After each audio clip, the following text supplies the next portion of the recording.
That's it. Welcome, welcome, welcome! You're looking live at the Calamity Jones Hour. This is our third episode, and we're coming to you a little late because we had some technical difficulties. For the very first time in our studio, we're having a guest virtually in the room with us. So he was super patient and super cool while we went through that. My mom's texting me like, where are you guys? So sorry we were a little late, but you're part of history because this is the very first Zoom guest ever.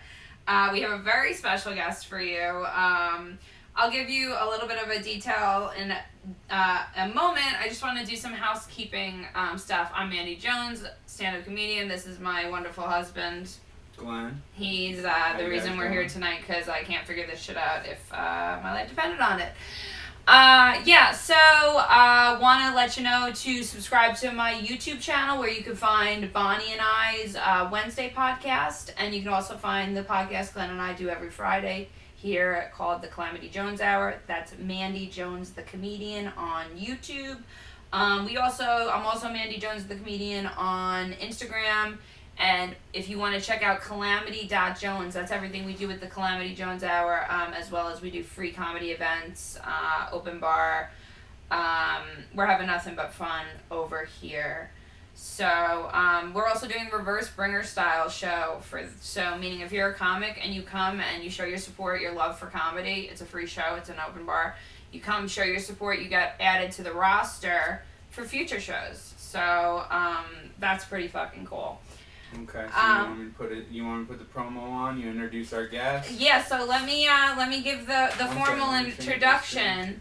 So this New York City comedian is from Texas, featured on Showtime's White Boys in the Hood, Judd Apatow's HBO series Crashing, The Reason I'm a Stand-Up Comedian.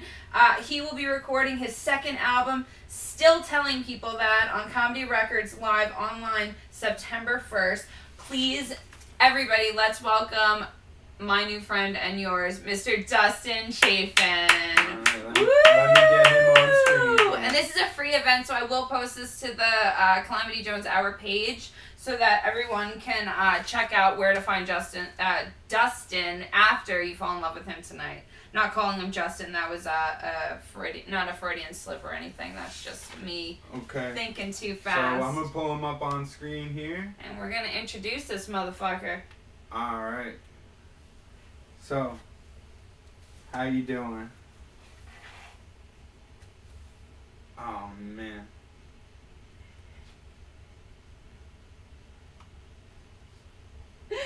Justin, you're not gonna believe this, but we can hear you.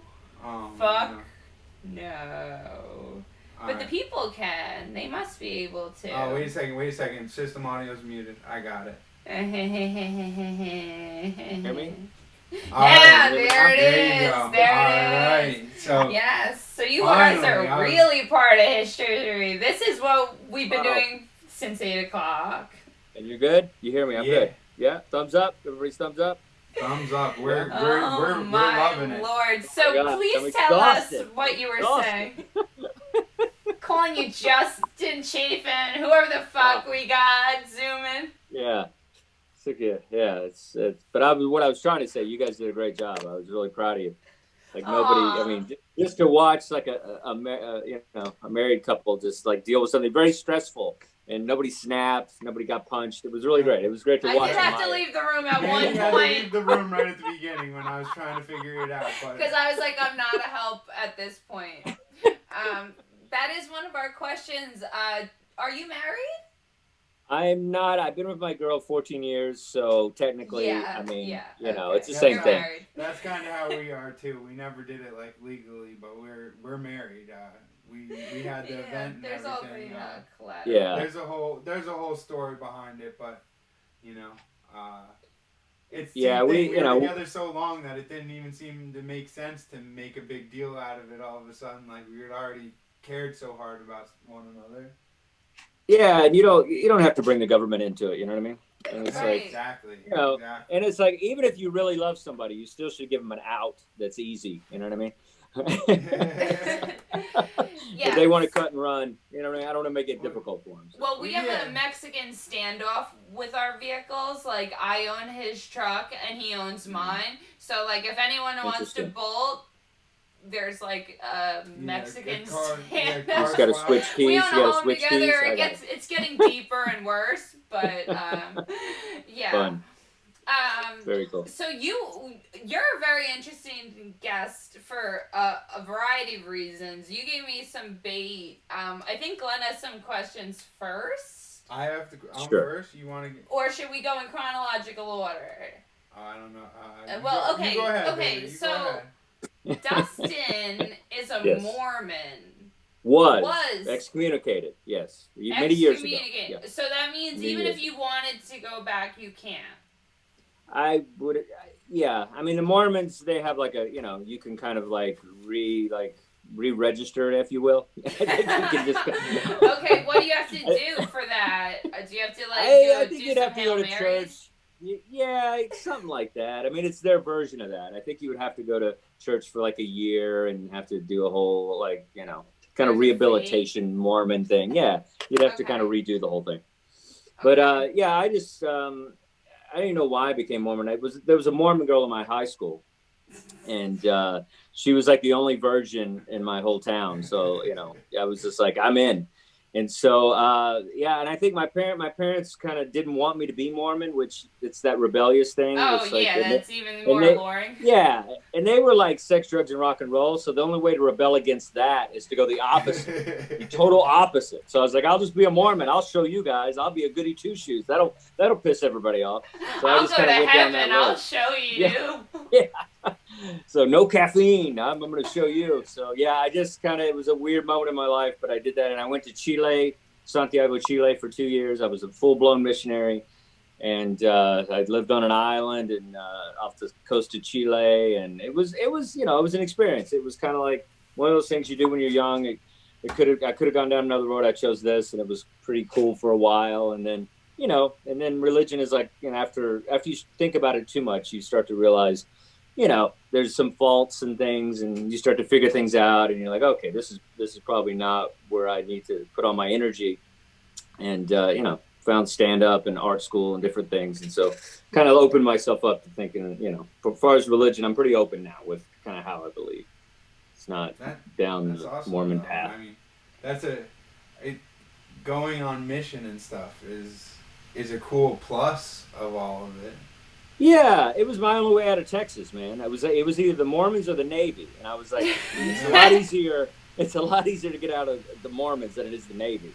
So they won't be shooting at me. Yeah, exactly. I'm not in some war. You know what I mean? Like, it's gonna be a lot more chill. Yeah. So it was. I needed to do something with my life, and that was just kind of where it ended up. So. And then you ended up in New York. Doing fashion school. Now, are Mormons known for their garb? Well, the magic underwear. Have you heard of that? Where they wear this. Well, I actually saw a Book of Mormon, but remind me. Explain this. Yeah. No, I mean, I always wanted to go to New York, and I didn't know how I was going to get there. And I wanted to do something in the arts. I thought fashion would be cool because, I'd be like Karl Lagerfeld or something. I'd have a ponytail and like two, supermodels on my arms, Like I had no idea how difficult it was to be a fashion designer. I just thought it'd be a cool job because I had no idea. And then when I was, and I went to BYU, Brigham Young University, for a year, and I studied like textiles and shit. And then I just sent a portfolio to Parsons in New York City, and I got in. And it's a pretty good school, and yeah, I just kind of like went with it and just realized, my first couple of, years, I wanted to do art, but I didn't know what it was. So I switched to fine arts, and then I became a busboy at a comedy club. And so I was going to school. I was a busboy at the New York Comedy Club, and I was kind of, I switched to painting and sculpture and stuff. And I just wanted to get a degree. I really didn't care. I mean, I'm pretty good at art, but it wasn't my passion. But as a busboy at the comedy club, that's where I started kind of like, being introduced to comedy, listening to all the comedians, and I would mop the floors and stuff. And then one day I got up on an open mic, and then I started kind of working there just for stage time at a certain point. And that's kind of how my story, it just kind of went from art school to a busboy to putting the broom down and grabbing a microphone. And I've been doing comedy over 20 years. And, it's like just one of those stories that kind of happened that way. And what would you say your favorite part of comedy is now? And I mean, you wrote for comedy series, you've done stand-up, you've done your own specials. What is your favorite? Well, COVID really makes you miss live performances. So just, COVID just makes you miss, being in front of audiences. And this year I had a padded tour. I was opening for Nate Bargatze and TJ Miller. We were going all over the world. And it was like we were doing a bus tour city to city. So, I really miss performing. Writing comedy and doing other things is great, but it's really nothing like being in a room, especially now, because it's like this is what we have. All I've been doing are these like Zoom shows. So it's like doing comedy into an intercom. You're just like this little video, into a toaster. I know, hey, and you were like, how have you been doing podcasts? I'm like, I have real humans at my house. And it was funny, I actually had a party, and I invited my friend, and he calls me, and he's like, what's the Zoom password? I'm like, it's a barbecue at my house. Like, come over. Hilarious. This is a physical, people are gathering. Yeah, I mean, I miss people. My girl's a comic also. So we're both comedians, and so we're immersed with stand-up comedy in our lives. And we really just miss being in a club or a theater and performing. And I miss doing crowd work and playing with audiences, and just really mostly the performing. It's really really bizarre to not be able to do that right now. Yeah, I know. We all went to stand-up comedy, for this attention, this draw, that something that was missing from our life, and now it's ripped away from you. Yeah, I mean, it's weird. It makes you appreciate it. It really does, It's just like, I mean, I think a lot of us are adapting to the format as much as we can. Like, that's why I decided to do an album, because I started doing all these Zoom shows, and the bar is pretty low on a Zoom show. Like, when you're at a club, sometimes you really got to bring it because people are watching, you want to get booked again. But on a Zoom show, the bar is so low, you can just write new stuff that day. You can kind of play around. You don't get, if you bomb, who cares? Who cares if you bomb? You close your laptop, you go to the kitchen, you're right there. The commute is amazing. So, so I decided to kind of accumulate all this material. I was like, you know what? Maybe I'll just do this weird thing. I'll just do an album. A friend of mine, this Nori Davis, he did an album on Spotify on Zoom. Came out pretty well. So I decided to do a special. That hasn't been done before. So I'm going to do a special and an album and an online experience and see how it goes. It's kind of, it could be a total bust. But my whole thing is you got to try crazy stuff in art, especially, and this is kind of a historical time, So I kind of wanted to just embrace the moment and see what I could do as far as producing art in this chaotic moment. Well, it's pretty cool because we had the August 29th was going to be is our show that we're doing that I was mentioning earlier. Oh, yeah. And that I was like, Dustin's doing his thing the 29th, but now you're actually September 1st. So I might be able to virtually enjoy that with you. Oh, that would be great. Yeah, I hooked up with Twitch TV, and they kind of wanted to rearrange some stuff for me. So that's actually going to be really good because we're going to premiere it on the 12th. And we're going to record it on the 1st. So, yeah, it's going to be pretty cool. So, I'd love to have you. That'd be great. Yeah, well, I will definitely share it to all my pages and stuff so everyone that falls in love with you tonight knows how to find it. I mean, if you guys could log on, that'd be cool. I'm going to try, but if not, I'm going to at least tell other people to do it, and I'll give them the info. I can't hear him. Oh my God, no, God.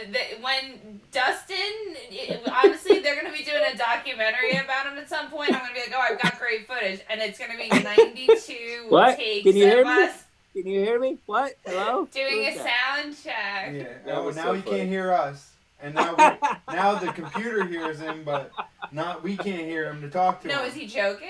No, he's got to be joking. I can hear you. I can hear you. I'm kidding. Oh my God. See? Oh my God. Man. Good Lord. My husband's like abandoned ship. We're cursed. It's not going to work. Yeah. No, you guys were good. Oh my lord. You know, I think I got it now for the future. We should have just set more time ahead to practice with Skype. It's so good. That was my fault. I should Zoom have. into She Mandy. said 7:30. I was like, 15 Yeah, like minutes. 7:45. I Zoom all the time. No. And then they kept saying, "Oh, I'm gonna call you." You're like, "Are we using Zoom?" I'm like, "Call you on whatever." I don't know the fucking lingo. Yeah, Sorry. we're all figuring it out. That's the thing. It's like, you know, we're in a different time. You gotta figure all this stuff out. It's a new part of our medium, thanks to you. Like It really is. You know, we started the podcasting thing, and you know, having Mandy and Bonnie's show here because the studio wasn't open, and you know, advancing that as we went, and now this is a whole new facet of this program that we already have to bring other people in, bring people far away together. Yeah. Yeah, this is great. Yeah, definitely. Because I'm in Maine. I'm in the rural Maine. I know. I'm that's awesome. Super jealous. He's like gonna move me to Maine one day. I'd love to move. I'd love to move north. I'm gonna need more blankets. I mean, I miss New York a little bit, but you guys are Long Island. Is that where you're at? Yeah. So we're like not New York. We're like New York light. Like it's like it's a total. Well, I played different Governors quite a here. bit, so I don't know if that was my last. I think I had one of my last shows was Governors. So. Okay, And, yeah, that's the previous network that I was on, Govs Radio. Okay. Okay. But yeah, that was what Glen was saying. They're not even back up from the pandemic yet. Well, we went to a show there. Oh yeah, but now comedy's outlawed in New York. Yeah, yesterday, the day before, they outlawed any kind of live performance. And it's like you, the Mormon, going for the Mormon to be like, to be a rebel. Now I go tell jokes, make people laugh. You know, it's highly illegal. So it's probably going to be like a speakeasy situation. Well, that's what it is. I'm like writing on the thing. I'm like address. Like I give the town, but then I'm like, you got to be on the list. And you have a password. Yeah, exactly. It's a whole thing. There's like a little guy with he's got the little thing. He's like, oh. Nobody knows the great Oz. I mean, whatever it takes. I mean, I'm proud of comics for like just kind of going after it. And people are doing like drive-in shows and parking lot shows and, doing whatever it takes. I mean, I was doing parking lot shows before COVID, which, is nothing to brag about. So. But now it's like, that's the ultimate. Yeah, now that's the top. Yeah, But nothing like, getting heckled by a Honda, you know what I mean? Nobody wants that. But, so yeah, this is cool. So, with the fashion school that you went to, did you learn to sew very well? Like, is that I wasn't good at sewing at all. That was the problem. I can draw, but I can't sew at all. I'm horrible, and that's why I kind of drifted out of it because I was you know how it is. It's like you think you could just do something because it like, hey, Calvin Klein, whatever. I actually worked for Calvin Klein for a little while, like when I was in college, but I was kind of intern there and stuff. But I couldn't sew. I could do, I could sketch, and I had a good sense of fashion. But that's one of the elements that if that you probably should be good at that. You know what I mean? Well, he's like you should know how to construct clothes. I just thought you could just draw and be like, hey, somebody else make someone this. else make that. Yeah, that was my mentality. The Oompa Loompas. Yeah, but they, but no, once I realized that something, and I don't want to sew. That's hard work, man. You ever try to sew anything on a sewing machine? That's what Mandy was just saying. My grandmother was a seamstress, so I learned to sew very young, and I still make us Halloween costumes. Oh, so you could sew? Oh, wow. Okay. Yeah, that's why he was. That's why I was interested. That's why I was interested. And my follow-up question was, because I really like Halloween costumes. What's the favorite Halloween costume you ever made or did? Actually, a couple of years ago, I went as Rick from Walking Dead, and I got the whole sheriff's outfit with the hat and the thing, and I kind of spray painted stuff and kind of made it look all official and stuff. I'll send a photo of that, but that was probably one of the best ones that I put together myself. I got a little bit of Rick Grimes' face, so it kind of worked. Okay. Yeah, I think I've seen a half of an Yeah, episode no, I of don't- Walking neither Dead. of us Okay. Walking But his Dead, name but- is Glenn, and people were like mourning and talking about his name. Oh, I heard guys And at he's work like, oh, I saying guess like, it's a character. "Oh, he's gonna get killed or something like that. Glenn's gonna get killed." I walk over, I'm like, "Who the hell are you talking about? That's not like a common name." Like, It's not like, oh, Mike's gonna get killed. Don't think anything of that. Yeah, but no, I commend you that you know how to sew. That's fantastic. I just wasn't good at it. I just I could draw and like design things, fashion illustration, but just definitely, I think you have to have a good skill set for that. well, that and it's a matter of the material that I'm working with. I can't do polyesters well or like thin materials. I'm terrible with. You need me to make something out of cotton or something heavy. Yeah. I can make a nice Halloween. That's why Halloween costumes I love. Like, it doesn't have to necessarily be the nicest fabric. Like, it's just something easily to work. Yeah, and pattern making is difficult too. That's construction, writing, making out patterns and stuff. I try to do some of that stuff, and that's why art school was like, it was a pretty broad art school. So it's like if you're not good at one thing, you can kind of go to something else and figure out what you're good at. But that's awesome too about what you learned in fashion. I'm sure carried into you're drawing a textile in a fine painting. You're better at drawing it because you have more of an eye for how it falls and stuff like that. Well, absolutely, and I think what I love about stand-up comedy is you can you can kind of use all your creative skills in stand-up. You can, whether it be your acting skills, your storytelling skills, your fashion skills, it's all representation of what you look like is important as a comic, and you get to do whatever you want, wear whatever you want, and it's like you can use all those things. That's what I love about it. You're the writer, director, the star, the fashion designer. You're everything. When you're on stage, you're in control of all of it, and you get to use all those skills. So I love that part of it. Yeah, I think that's something that the podcasting kind of pushed us with, or Mandy at least. Like, we had to come up with being interesting week to week for lots of material, more than just like new 7 minutes here and there. Like, so we started going to wearing odd stuff, wearing our wedding outfits, like. Hilarious. Fruit. Halloween costumes. Like, we were just trying to come up with something other than the norm of what we've been doing. Yeah, I mean, and that's what's interesting about this situation that we're in, the pandemic. It's like my girl and I we do a podcast on Patreon, and it's basically it's kind of a coupling in the pandemic podcast, kind of how we dealt with quarantine, because we were in Manhattan in a small apartment in Astoria, and we were there just kind of locked down for 4 months, and just kind of doing everything we're supposed to do, and watching Cuomo every day, and going putting on the mask and wiping down all the groceries, and and everything, just doing all the stuff, and and when you're in a small space, it really tests your marriage or your relationships, right? Because before, it's like we're both comics, so sometimes we I'd be 2 weeks somewhere, she'd be a week somewhere. So we wouldn't see each other that much. So now it's like we're like this all the time. So it's really a test, to be together, all the time, and how well your relationship is. Really, this is a test for a lot of people, because I think and it's nice when you have someone. I can't imagine being completely alone in this. I mean, that's got to be rough too. Oh man. Oh yeah. I couldn't imagine. Like, I want to murder him, but I couldn't imagine being in solitude. Yeah. Yeah, but he'll go to the store for you. You know what I mean? It's like, there's yeah, in the beginning, I was the only one leaving because I still went to work. So like. Yeah. Well, yeah, I worked remote. I was remotely essential. But so it was like limit our exposure. You're already out in the ground zero. You go get it.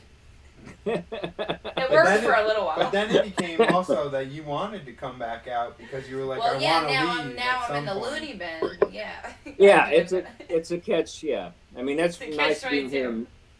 Yeah, it's nice being here in Maine. It's like they don't even. I mean, nobody even thinks it exists out here.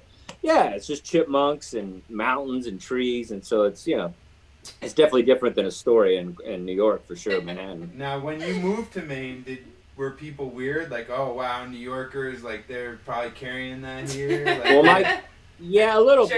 Germs. My girl is from here, so we're with her. Okay, so she's so like, we still have our place in New York. Like Okay. we're trying to figure everything out. We might eventually come here. We're not sure yet. We're just here for the summer, and then we're going back in September to figure stuff out. But yeah, we quarantined for like 2 weeks, and we made sure we didn't go out because it was a state law. Like you had to quarantine if you came in from New York. So yeah, we didn't go anywhere for 2 weeks, and we did everything right. But yeah, you can still tell people kind of like, I don't know about this guy. Like it's still, like does he wash his hands? Is 2 weeks enough? Like. Yeah, but I mean, but nobody does what we do in New York. That's the thing. It's like we were washing our hands like crazy, and out here it's like people are kind of lax, because they didn't see what we saw in the city. So, right. It's right. even The numbers of people. Even my parents upstate New York, they didn't feel it the same way that we did down here. Yeah. There's people that got it, but they weren't directly seeing such craziness and people so affected. Yeah. Yeah, it's so different. Yeah, it definitely depends where you're at. So. On a lighter note,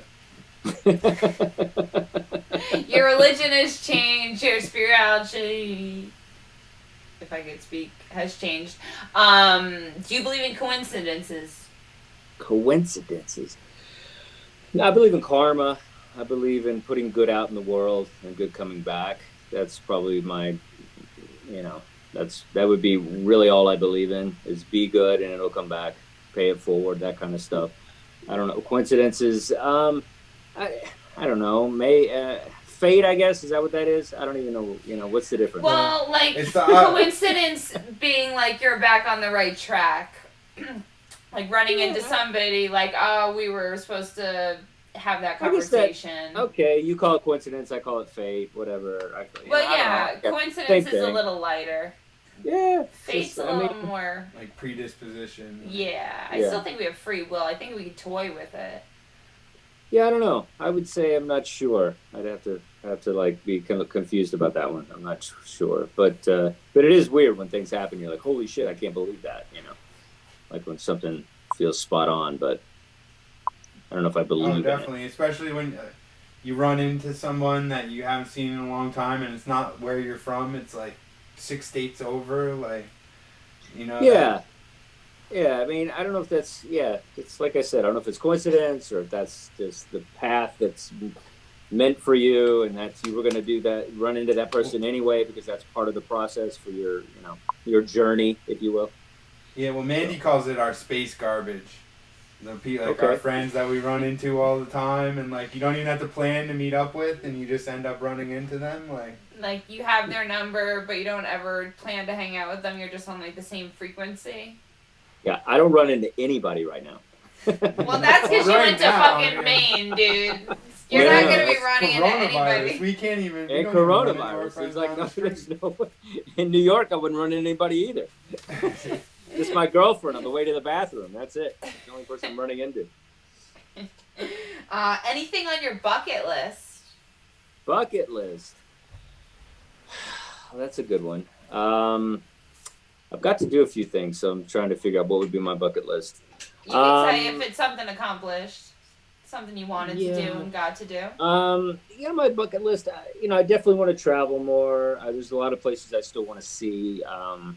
I've never been to Greece. I'd like to go to Greece. I never, had a cigarette and a latte in France, in Paris. I would love to do that. Just get in a cafe and just, ride all day. Just, overlooking the Paris, and things like that. Have you ever gone scuba diving? I've always wanted to go like in a tank with the sharks and stuff. I always thought that looked great. Like, I've gone snorkeling and stuff, but I've always wanted to be in a shark tank. For some reason, that would just be freaking just crazy. I've gone like skydiving and things like that, and race car school and things that were really exciting that I wanted to do. But yeah, just kind of have to think that one through, a little more of the bucket list. But there's tons of shit I'd like to do. Anything exciting and fun and crazy, I'm up for it. Wow. What about you guys? What's on your bucket list? Oh, well, I mean, I'm pretty simple. I want to see, like, the Grand Canyon. Okay. That's cool. Yeah, do you want to like take the donkeys down? Did you know you can do that? Well, yeah, I do watch the Brady Bunch, so I'm well aware of that. And that looks fun. That looks so fun. That's so funny. I was driving. We were driving from Texas to Idaho. I was going to school there, and we went through like the Grand Canyon area, but we didn't have any time. Like we really had to make it. We had like a short amount of time to get to Idaho. So we literally went right up to the Grand Canyon. It was almost like Chevy Chase or something. We just go like, okay, gotta go. It was like literally that like was 3 it. minutes. We saw it. We looked Check at it off your one of list. the greatest marvels of the world for like 3 minutes. Like, yeah, it's just fantastic. It's like one picture, and then we just jumped in the car and took off. Like it was like we had no time to take it in or experience it or see the beauty of how big it is. We were just like, okay, go. Like try to get a middle picture to see. It was like crazy. But I would love to do that too. I would love to, kind of really see it. That would be great.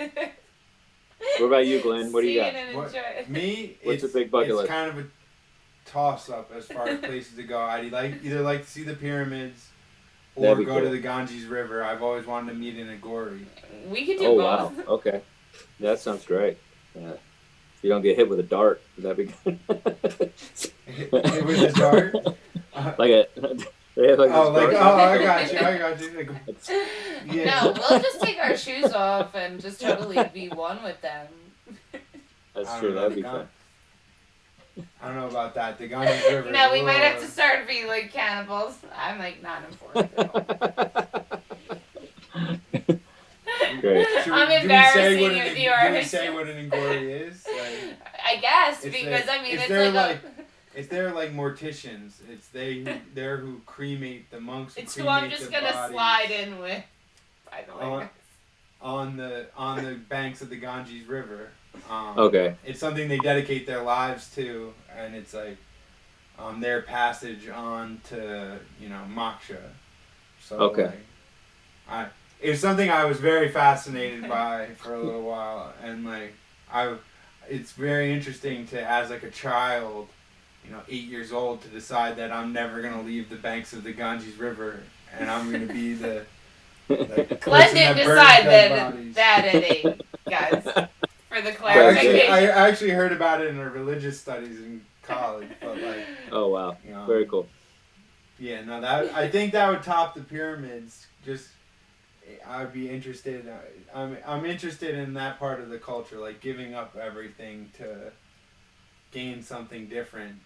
But I guess that's kind of what you did with the Mormons. Yeah, that's kind of why I did the mission thing. I just needed to do something that was outside myself, and just kind of just wanted to take a leap of faith and see where this takes me. And and I enjoyed it a lot. It was I was Mormon for about 6 years, and it was a good experience. And I got nothing bad to say about them and stuff. And it was like it was a good thing. It was just, you get to, by the time I got to art school in New York, it was like, women everywhere, and everybody smoking blunts, and just the atmosphere of New York City kind of like took it out of me. But I enjoyed, the sacrifice aspect of the Mormon church, and kind of, it was something. It's when you don't have sex and you don't masturbate, and and you're just like, you don't have coffee or caffeine or anything, and no drugs, alcohol. I mean, you're really focused. Like you get a lot of stuff done when you don't have sex or drugs or anything.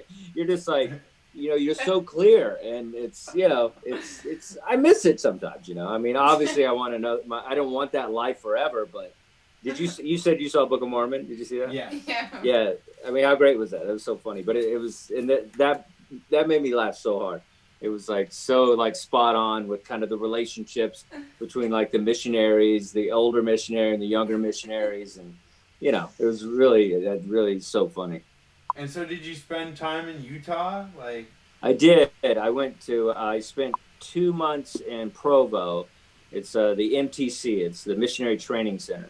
And that's where they teach you how to become a missionary. They teach you, how to speak Spanish, because, Spanish speaking, and depending on what language, they have different languages for everybody. But I was, they basically did 2 months. They teach you how to kind of like manipulate people. You went to sales school for Mormonism. You're like selling religion. That's what you're doing. Did you get to pick where you were going? Huh? Did you get to pick where you were going? No. You have no idea where you're going. If you love God, you'll fucking go where He needs you. Okay. Yeah, I mean, interesting. I manipulated it a little bit because because I heard some guys were going to like Utah and like Ohio and Cleveland. God. I was like, dude, no way. So when I put in the thing, I said, yeah, I speak pretty good Spanish. And so, because I knew that if I said I spoke some Spanish, even though I didn't, I took like one class in high school, then I knew I would probably go somewhere, because they tried to send people that had a little bit of familiarity with the language to those places. So I made sure I said I knew some, Spanish, and then it kind of, I found my way to Chile. So you lied to get... Pretty much, yeah, because I wasn't going to get... religious application. I wasn't going to get 2 years in Cleveland. Yeah, no thanks. Well, and are there any, like, do they send people to, like, Siberia or someplace? Everywhere, like, all over the world, man. I'm sure there's some places they're not allowed, but missionaries are everywhere, man. They're just Japan and Egypt, they're everywhere. All over the country. And what happens if you get wrapped up there? Do they care? What do you mean? Like if you get like arrested or run into trouble, social is there like a 911 Mormon button? Like a safe it's called God. Called God. He's the 911. But if he doesn't save you, you're damned. You're screwed. You just deserve it. You're screwed. You're damned, which is a better word. Each mission is set up in, they have like missionary presidents. And so there's like a president that's over every mission. So if you have one in San Diego, you have one in Santiago, Chile, you have one in Madrid, Spain, you have one in France, Paris, regional it's like, managers. Yeah, it's pretty much. Yeah, you got the Costco manager type situation. They oversee like, maybe 200 missionaries, or depending on how big your mission is. But it's a very well structured program. Like they take care of everybody usually. Well, that's good. I mean, if made you get it in out trouble, with you're nothing okay. bad to say. There's also the American Embassy, so we're okay. All right. So you got that. Mormon, but still American. American first. You're not American giving up that citizenship. Yeah. Even though we're in a crappy position right now, we're still America. We're still number one. Let's not forget. Barely. But I think, Dustin, we have to let you go, Why? All right. Well, we already did. Glen and I are connected. We already know Glen and I are getting along so well. Why did you doing this to us? Why are you? Well, we already know that we ruined your second show. Do you want to hang out with us longer? If you have another question, if not, I could totally take off. It's fine. If you want to do a couple more questions, we can. It's up to you. All right, cool. Because why? He had another show scheduled? Well, that was the thing. I was like, you got anything else going on? He was like, kind of right after this. It's fine. Don't worry about it. We did a 48-hour mic check. It's fine. I've already rescheduled. I'll reschedule it to next week. Don't worry about it. He's like, I've already texted them. Yeah, it's fine. It's not happening. All right. No, but I'm really happy. You guys, go ahead. Do you have any siblings? Unfortunately, yes. I have 2 half brothers. We all have different dads, but I got 2 brothers. We got kind of a strange relationship. It's like it's a weird one. I got one brother that's just kind of he was kind of crazy mean to me when I was a kid. The older brother kind of situation. And then the other brother's been on the run from the law for a while. He was in prison. Like he lives in a trailer somewhere. Like, I'm kind of the white sheep. I'm the white sheep of the family. I'm the only one that's never been arrested. So. Well, that's great. Good for you. Yeah, congratulations. Seriously, yeah, it's a pretty low bar, but whatever. Not in my family. Yeah. So I see you have the cowboy hat on your hat. Is that like a Dustin Chafin hat? This is my logo. Yeah, it's for my podcast. I'll leave you with this. It's like a cowboy skull and crossbones thing. Yeah, I'm kind of like, my style is kind of like, we talked about it. Mandy and I talked about it. I'm kind of like Kid Rock with a better voting record. Like that's kind of my style. I told him, I was like, Kid Rock was my first episode, and my first episode. That's how much of a podcast. My fucking first CD. First CD, and we open it up, and it's the middle finger. I remember that. Yeah, CD. my mom was, happy for me. Yeah, Kid was all right, man. Back in the day, he was all right. Yeah, dude. So with the cowboy hat, I kind of heard. I think Mandy showed me a clip of your comedy, or she told me about it. I had pulled up Comedy on the Go. You were making fun of George Bush, so it was definitely dated, but it was hilarious. And you're in a cowboy hat in that. That piece. But wasn't there a joke about a cowboy hat? Like you were saying everyone wants to suck your dick ever since. Brokeback Mountain. Yeah. Yeah, that movie ruined the cowboy. That movie ruined the cowboy look for a really long time. Like we're all recovering from that. It took about 10 years. It took about 10 years. Yeah, we were just like, whoa, way easy, you know. Like, there was a lot of bad jokes after that movie for sure. Well, now there's nothing wrong with gay cowboys, but I'm just saying it took those of us. But funny about that movie is I remember my grandfather telling us. I don't know how old I was when the movie came out, but he's like, "There's no way the cowboys would have fucked each other." He's like, "They would have fucked one of the sheep or something." Thanks, Grandpa. Yeah, it was like, "Thank you, Grandpa." Like that's an image. There's a perfectly good sheep right there. Buddy, what are you doing? Get away from him. Yeah. Yeah, you pervert. You deplorable human being. Any good luck charms?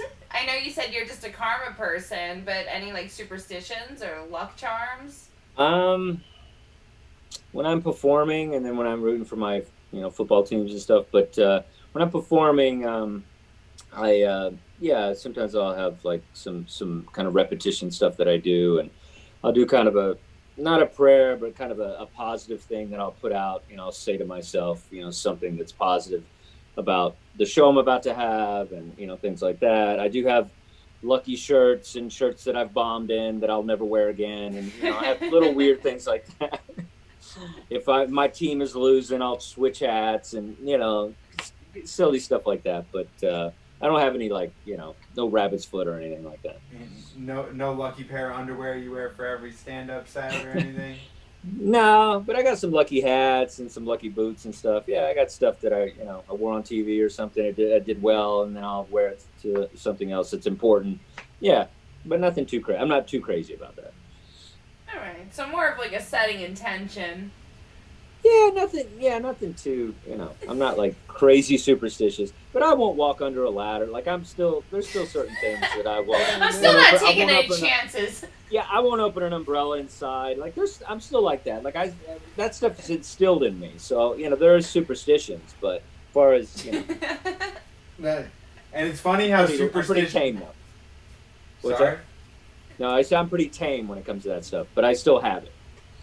And it's funny how superstitions you kind of like learn, because I didn't know that I couldn't put like shoes even in a box. Like I had a brand new pair of shoes, I put them on a bed, and Mandy freaked out. She was like, "Someone's gonna die now," like she like. I never heard that one. Yeah, no, see, I did not know this, and she. Well, now I went through. My mother and father had so many VHSs that I went digital for them, and I see my dad laying on the bed with shoes on, and I was like, that fucking asshole just didn't want us wearing. I just had the feeling that I was gonna get killed if I had shoes on the bed. So it's not actually a real superstition. But it is, though. I looked it up. It has to do with the military. Oh, I love looking up idioms and the reason people say certain things, like knock on wood or stuff Saved by like the Bell. You know that one? Well, that's what is Saved by the Bell? Saved by the Bell is like apparently they used to put bells on people's toes when they buried them, because some people would like not be completely dead, but they but their heart stopped for a minute, or what, all the diseases and stuff, and so they put a bell on your toes, so if they buried somebody that was still alive and they, the wiggle of the toe, they heard the bell and they would like go dig them up. I'm like, actually, it's funny now that you say that. It's like the rigor mortis didn't actually set in. It didn't take. That's fucking hilarious. Yeah, and that was like a big paranoia. That happened a lot. Well, apparently. yeah. So Saved by the Bell. That they're just like, we The better bell start saved. taking They it like didn't as have soon as like grandma's sick. devices or anything to figure out that they were like definitely dead. They just were like, oh, there's no breath on the mirror. Nah. You know, like he's Yeah, dead. early like, medicine is rough, man. It's rough. Quack.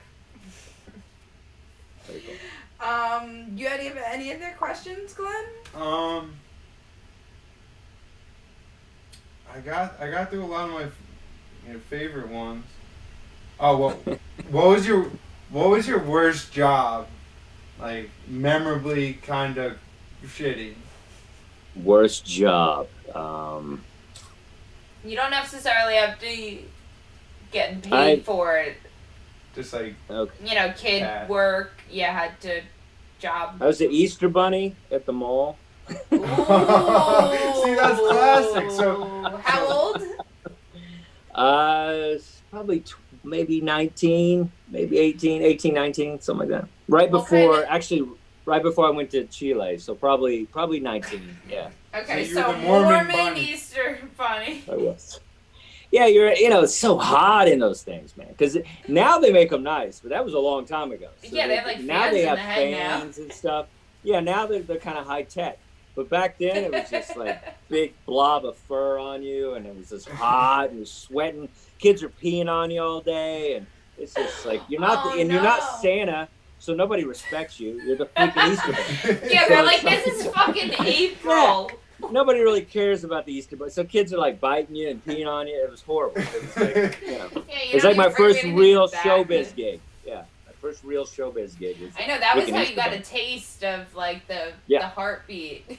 Well, the funny thing is so that was like my first Furby gig or whatever, and then and then years later, when I got to New York and I was kind of starting out as a comic, then I got this one gig, and I played I was in a suit, and it was like Entenmann's cookies. They were having some anniversary or something, so I was a Entenmann's cookie on the Today Show. And it was like I was literally like a dancing cookie. I'm like in this big cookie costume. You can't see who I am. I'm in a fucking cookie. And like Al Roker is like poking me and trying to bite me and stuff. And I'm like, hey, I'm dancing around on the Today Show. So it was huge for me. But that was a nice one. It had fans in it and everything. And you could, it was like so nice compared to that freaking Easter Bunny one back in the late 80s. And that's like when you're moving on up. Like that's how you know you've made it. You like I went from a mall. I went from a Texas mall as the Easter Bunny to hanging out with Al Roker on the Today Show. That was a big deal. I'm still in the costume. You can take the boy out of the costume. And nobody peed on you. Nobody peed on me. No, that was good. Thank God Al Roker didn't pee on me. That'd have been a whole nother story. Yeah. You would have found comedy earlier. Exactly. Had that happen.